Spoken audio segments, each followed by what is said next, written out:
Welcome to another daily live webcast called Jenn Cast, the live show that happens every Monday through Friday at 10 a.m. Pacific, 1 p.m. Eastern here on yfelive.com. I'm your host, Jennifer Donogh, and today's guest is Jaclyn Mullen, and I'm really excited about today's topic because it is Focus Friday. So we're talking about getting back to business basics. She's got 5 things for us to focus on when it comes to making sure that we are set up for success. I'm really excited because she's got a boot camp that she's been developing, and she's going to give us just a little sneak peek as to what it is that she feels like young female entrepreneurs should be focusing on in 2014. So again, I'm your host, Jennifer Donogh. Today's episode is episode 48. It is Focus Friday of the daily live webcast called Jenn Cast. And each Monday through Friday, we have a different theme. So coming up on Monday, it's going to be Members Only Monday. I hope you guys will show up for that. It's 10 a.m. Pacific, 1 p.m. Eastern. If you're watching live, make sure that you check in on the chat and introduce yourself. We're also using the hashtag JennCast today, and you're more than welcome to tweet out with me, and I'd love to hear what your thoughts are as we go on and we discuss 5 areas to focus on when it comes to building an awesome business foundation. So Jaclyn, thank you so much for joining us today. I'm really excited to get talking about this. Business basics is something that I feel like is always a good topic to talk about.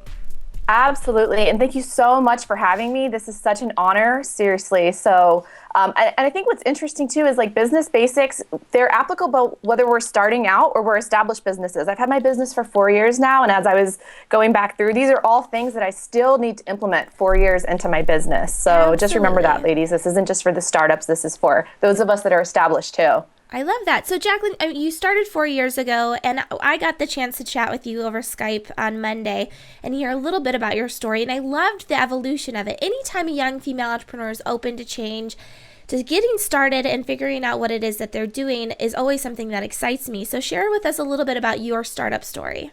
Absolutely. Well, I actually have a bachelor's degree in music, so I always knew that I was going to be involved in entertainment, content creation, connecting with an audience. I also have a minor in marketing, so I thought my track was going to be working in the music industry. But I started out in radio right out of college, and I loved the grassroots marketing and connecting with people and building a brand and building word of mouth. But I also saw that there was a glass ceiling that you could hit in radio, and the financial pay was not that lucrative. So I pivoted and went into HR consulting.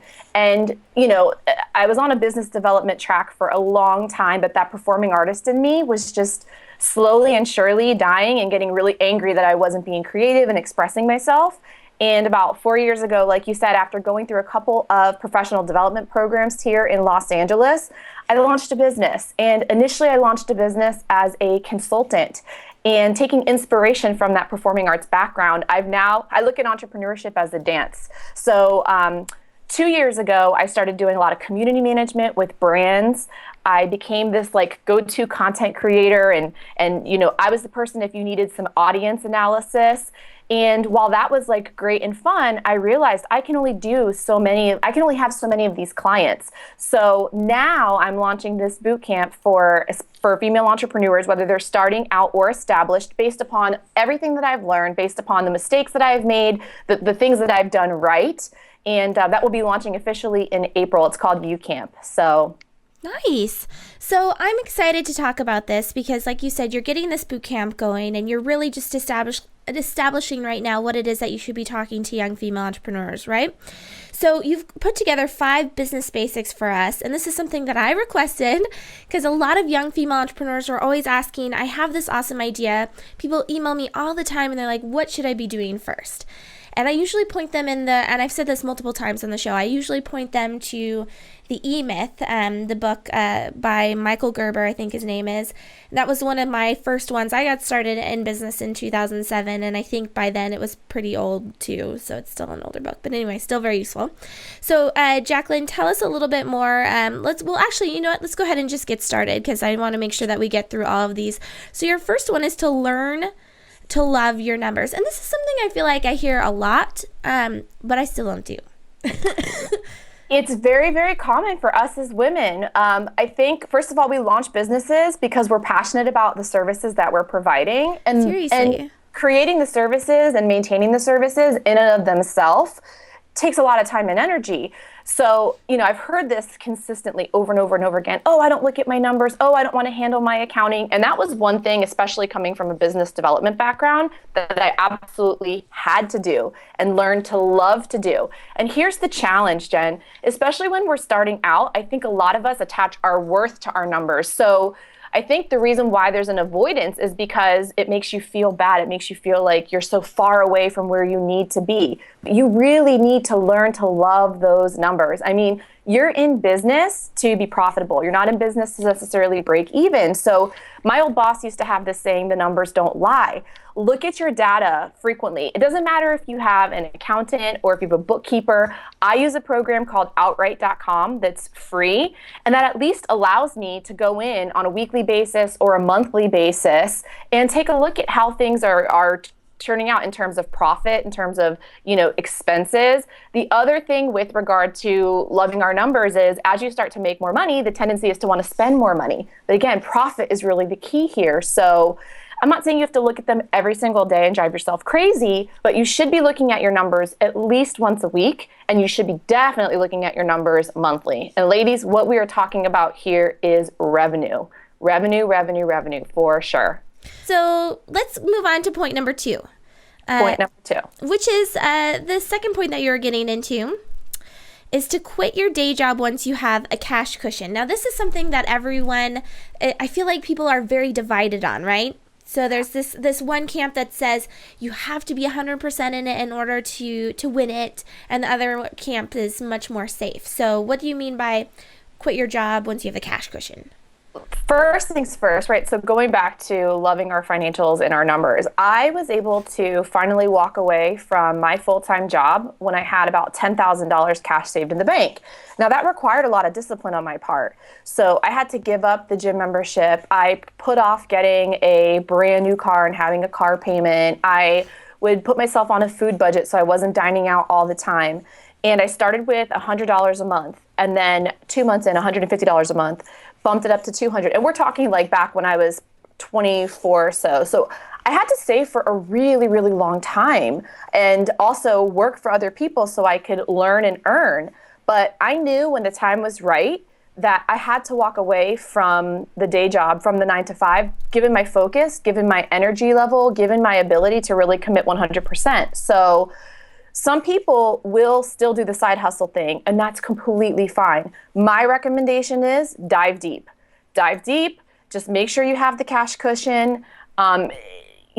Again, I'm speaking from 4 years experience. What I wish I would have done, I did the side hustle thing and then went back to working full time, and the side hustle thing and went back to working full time. And that doesn't mean that that's wrong, but I wish I just would have taken my cash cushion much sooner and committed 150% to my business. My results would be very different with regard to like where I'm at now versus where I could be. So cash cushion, ladies, for sure. Quit the day job, no risk, no reward. We have to start learning to really embrace risk and believe in ourselves. Embracing risk. You said a lot of things in there that I need to like take notes while people are talking sometimes. So anyway, the next point is one that I really like because I'm not sure exactly what you're referring to by this, but this is something that I feel like when I look at your Instagram, you totally do full out, and that is to don't give up your passions, talents, and hobbies. So what do you mean by that? Well, I think a lot of us, right, growing up had something that we were good at. We had that outlet. We had what we call maybe our God-given talent, or something that we just love to do, that whether we were compensated or not for it, we would do it. And a lot of times what happens is when we start our businesses, we become very one-dimensional. So it's all about the business. It's all about servicing the clients. It's all about taking time away from ourselves and giving it to others.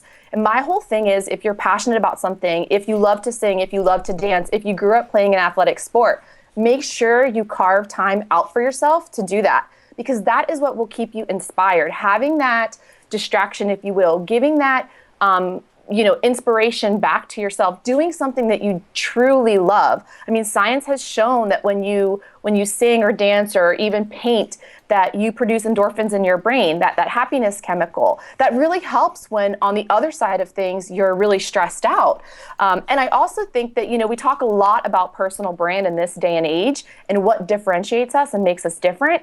And those hobbies, those passions are those very things that not only differentiate us, but also attract the right people to us. Like attracts like. So, if you haven't played softball in a while, go sign up for a softball league. If you love to dance, find a dance class in your area. If you paint, go get, canvas today and paint.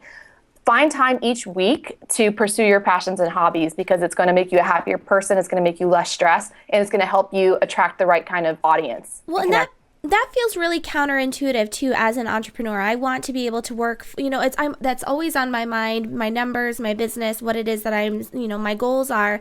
And so the idea to stop everything and go to a dance class really freaks me out. And I don't know if that's a workaholic thing or if it is just being a driven entrepreneur, but at the same time, you never regret actually going out and doing those passion projects. You always feel inspired and creative afterwards. So I really like that you brought that up, and it's something that you do yourself. If people are following you on Instagram, I can see what it is that what you really love and more about your personal brand, and it really does attract me more to what it is that you're going to talk about on the business side. And I think that's the same thing for like Gabrielle Bernstein and a lot of other female entrepreneurs. So your fourth point is that business development is important.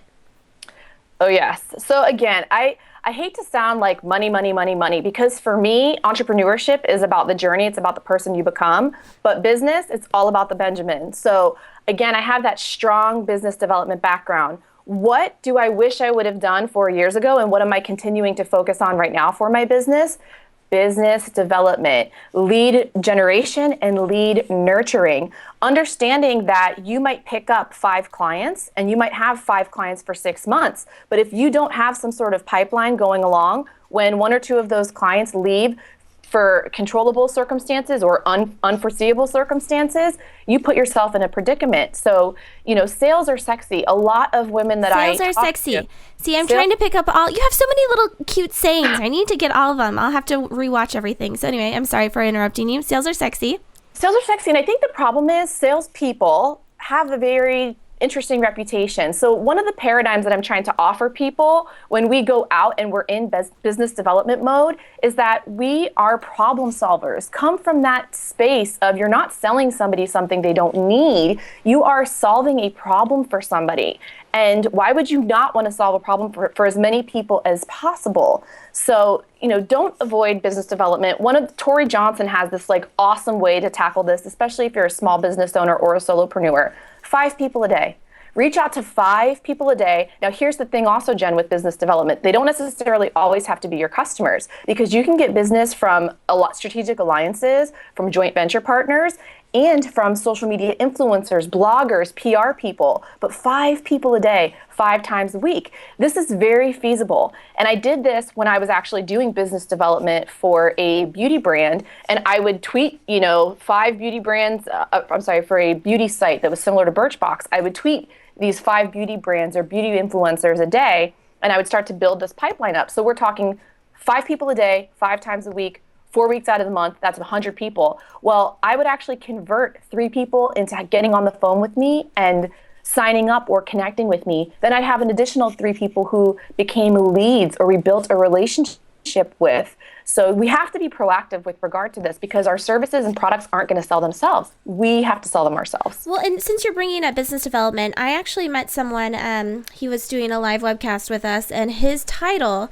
he wasn't an owner of the business. He had no equity in it, but he was one of the most important people. He's the one that they send out to talk to the press, because his title was business development.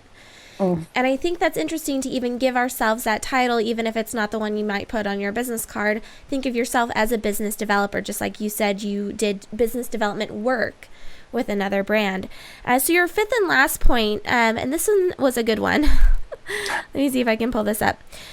Is to quiet your inner critic, turn up your inner cheerleader, which, these are not crazy concepts that you're talking about here, Jaclyn. A lot of us know this, but it's going back to being reminded that sometimes that we can be our worst critic.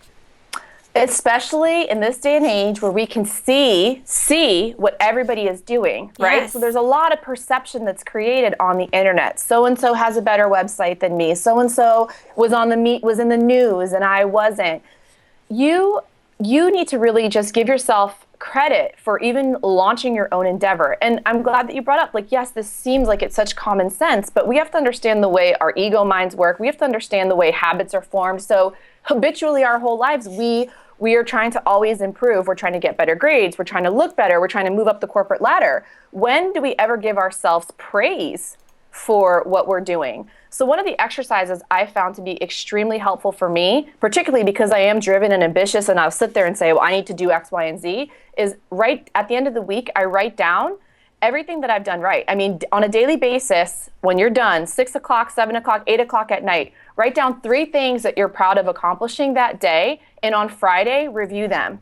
And that will help you get less paralysis of analysis, get stuck in the comparison trap, and take the focus back to yourself and really be proud of yourself and keep that positive vibe and flow going and silence that inner critic. Sometimes it's just there and it's inherently there. Like I said, we've grown up with it, so we have to learn to, manage it and balance it. And being your own cheerleader is the best way to do that. Well, and I love that you ended that with the 5th point of the whole critic part, because I'm a little embarrassed by saying this, but I listen to The Secret a lot. I have it on Audible, and whenever I feel like I need just a little boost to make sure that my thoughts are aligned with what I actually want, I listen to The Secret. And this morning, I kid you not, they were talking about the love yourself part. And the guy comes on and he says, I love myself every day. I want to give myself kisses, because that's the type of mindset that you have to be in if you want others to treat yourself or treat you the way that you want to be treated. You have to treat yourself that way. So, that's getting into like the woo-woo part of the whole thing. But I think what you talked about was a little bit more practical for those that aren't into the whole secret type of a mentality. So Jaclyn, thank you so much for joining us this morning, and I apologize for the audio issues that we had earlier, but you were such a pro. I mean, UVic 1 p.m. Eastern. I'm your host, Jennifer Donogh. Thank you so much for watching live with us or watching later on iTunes or YouTube. On iTunes, we are available in video and audio. The best way to stay on top of everything YFE is putting out is at yfe.me/mailed it. Thanks, everyone, and have a fantastic weekend.